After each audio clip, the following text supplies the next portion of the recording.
happy December. I'm Abby. This is Abby Bakes. And this is day one of the 25 Bakes of Christmas. So for context, when the COVID started, I decided to get back to my baking roots. But as a new mom, I didn't have a lot of time to do it. Luckily, as a medical student, I have plenty of free time. So I decided to bake a new thing every day for 25 days this month. Now I do have to do a disclaimer that as a fourth year medical student on the interview trail, some days are busy, some days are not. So I have a face on today. I did an interview today. Now I'm done. Have nothing to do tomorrow. So now I'm up really late baking. I'll probably cut this part out because I feel like I sound like a weirdo. As if it's not complicated enough, I decided to make my life as complicated as possible. And instead of doing something easy like peppermint meringue kisses, which was my original plan, and something that I know how to do and that I've done before, I decided to make my life harder and complicate the picture by making half peppermint meringue kisses and half peppermint marshmallows that I will use in a later bake. So yeah, we're gonna do that. We'll see how it goes. So basically I found this recipe online. I'll link it below so that you can look at the recipe too, and I modified it slightly because the recipe I found does not have peppermint in it. I wanted to be extra super festive and have peppermint because why not? Like I said, Complicated's my middle name. It's Abby Complicated Bakes. It's not my real last name, but we're on the YouTube, so I'm not gonna tell you my real last name. All right, we should just move on. I will link the real recipe below, and I will tell you the modifications that I'm making as I'm making it. So the first modification is we are using half as much gelatin as is called for in the recipe. So I'm using 1 packet of Knox gelatin, which I measured out is 8 grams. The recipe calls for twice as much, or about 17 grams, which is slightly more than 2 times, but my scale is old, so it's probably a me problem. Secondly, I have just shy of 1/2 cup of extremely cold water. I don't know if my camera is good enough that you can see that this is foggy because it was in the freezer because it's cold.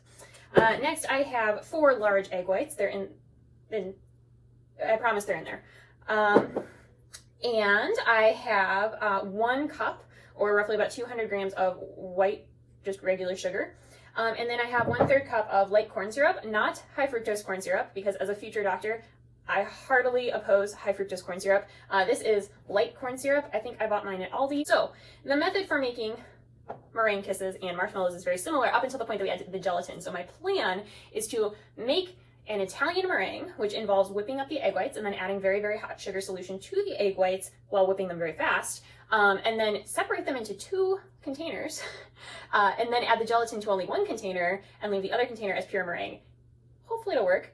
Maybe it will, maybe it won't. We'll find out. But anyways, before we start, if you want to see the rest of the 25 Bakes of Christmas, the 24 other bakes, which may or may not go better than this one, like, subscribe. Please leave me a message if you have something in particular you want me to bake, because I was going to be super organized, as any good med student should, and have 25 bakes all planned out, and I have today planned out. I don't even know what I'm doing tomorrow. I'll probably have to go shopping first. But anyways, if you want to see me bake something, or try to bake something, or fail at baking something, let me know in the comments. Okay, so the first step is to add 1/4 cup of your very cold water to your gelatin and stir it together to make a gross goo stuff. Okay, we haven't started recording yet, but I was prepping everything for this recipe and I got a twin egg, so I had to show you before I put the other eggs in there. This is 1 egg white with 2 egg yolks. It was gonna be twin chickies, but now it's gonna be marshmallow. Okay, I had to do a second egg interlude. I don't know how well you can see it, but this is 4 egg whites. This is 6 egg yolks. Yes, 6 egg yolks with 2 twin eggs.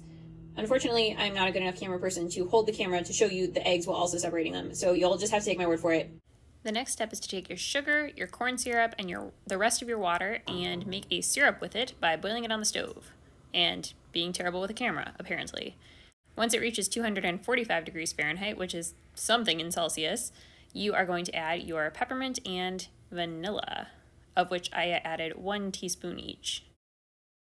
Meanwhile, during this time, you should have been whipping up your egg whites into a nice, frothy, what we call soft peak stage, at which point, now that your sugar syrup is ready, you can add it in while still whipping very quickly. At this time, you will see it expand and hopefully start to become shiny and beautiful. Right, so this is the point at which everything could have gone completely wrong. Prior to starting baking, I had weighed my silver bowl so that when I had the contents of the meringue in the silver bowl, I could figure out the difference and thereby separate them into 2 halves, which hopefully I have done correctly.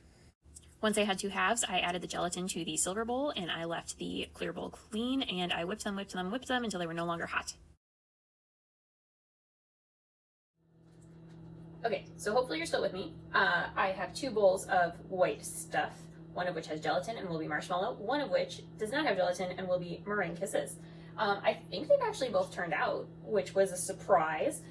So this is very nice and pointy looking. It's not pointy anymore. very nice and pointy looking.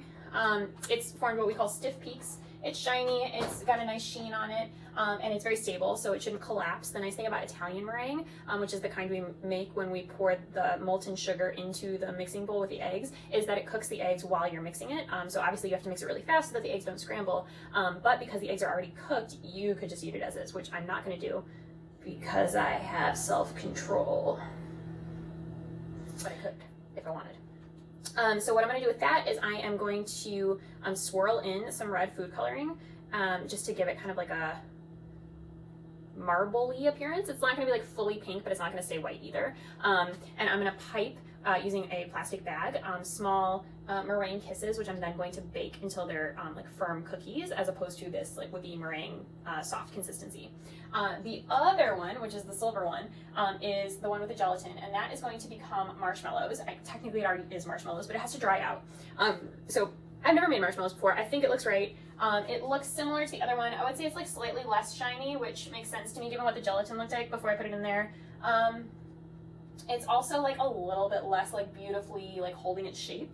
But again, I think it needs to dry out. So that I'm actually going to place on a baking sheet piped in long stripes, which I'm then going to cut up tomorrow into small individual marshmallows, which is not part of the original recipe. It's my own innovation. It may totally fail. Hopefully it won't, because let's be real, this was fun, so it's not a waste of time anyways, but it might be wasting your time if it doesn't work. So we'll update you on that during day 2 of the 25 Bakes of Christmas, which will come tomorrow. But for now, I'm also going to swirl red food coloring into this one as well. Obviously, if you want to replicate this recipe, there's no reason that you need to add the red food coloring or actually any of the flavorings that I have added. You don't have to make it peppermint. You don't have to make it to add the vanilla. I will say that the original recipe called for 2 teaspoons of vanilla, and I only put in 1, and then I did the other teaspoon peppermint. If you wanted to do a teaspoon of vanilla and a teaspoon of something else, that would be fine. Probably you could do 2 teaspoons of something like vanilla, or we're talking about vanilla. You could probably do 2 teaspoons of something like almond extract and it would be fine. The reason that I did 1 and 1 is because peppermint can be a really overpowering flavor, and I don't want to give people like toothpaste meringues because that's not Christmassy. Christmas is about sugar. You don't want to feel like you're brushing your teeth. All right, so I'm gonna proceed with the next phase of the plan, and hopefully things will continue to go well. Right, so here you can see me mixing in the food coloring to the meringue and also trying and failing to get it accurately into my piping bag, and putting kisses onto the tin foil. You should use tin foil. Also, because it is meringue, it's not going to spread in the oven, so you can pretty much put them super close together, and there's not really any problem with that, which I realized halfway through, which is why I went back and did a whole bunch more on that cookie sheet, and here they are. Okay, so I'm really, really pleased how these turned out. I think they look really great. As you can see, that one is a little funky, and then this one was right at the end of the piping bag, so that's not a perfect kiss either. But by and large, they're shiny, they're beautiful, they all have these little teeny points on them, like real kisses. I mean, like the chocolate kisses. Real kisses involve lips and don't look anything like this. So this is the first tray, and then there's a second tray. Actually, this is the second tray. The first tray looks a lot more marbled, and then the color got a lot more mixed, so now it looks a lot more pink. But other than that, I'm extremely pleased. I think I'm going to put these in the oven at 250 Fahrenheit. I think they'll need about an hour, but I'm going to check them at 30 minutes and see where we're at, because I've never done this before. Right, so now you can see this strange mixture. It's 1 part cornstarch and 3 parts powdered sugar. And once again, I used a piping bag, but this time I'm piping long strands, which I'm then covering with more of the same dry mixture.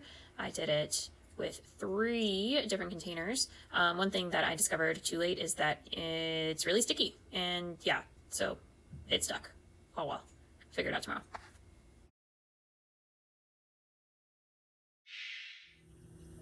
Okay, I think these are looking really good. They've been in for a half hour now, so this is my half-hour check. They're still a little squishy to touch, so I want them to dry out a little bit more, so I'm going to give them a half hour more. All right, so I still have about a half an hour left to allow the kisses to dry out in the oven. My marshmallow is drying out in the on the kitchen countertops. That will take about 24 hours to fully dry.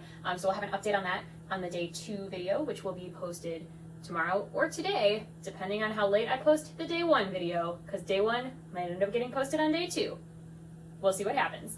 So again, this is my 25 Bakes of Christmas. I'm Abby, I bake. This is Abby Bakes, the channel on the YouTube. If you want to see future bakes, please like, please subscribe, please hit the notification bell. And if you liked what you saw and want to know more, please leave a comment asking questions. I probably won't know the answers, but I can maybe point you in the right direction. Also, if you hated it, no need to comment, but I can take it.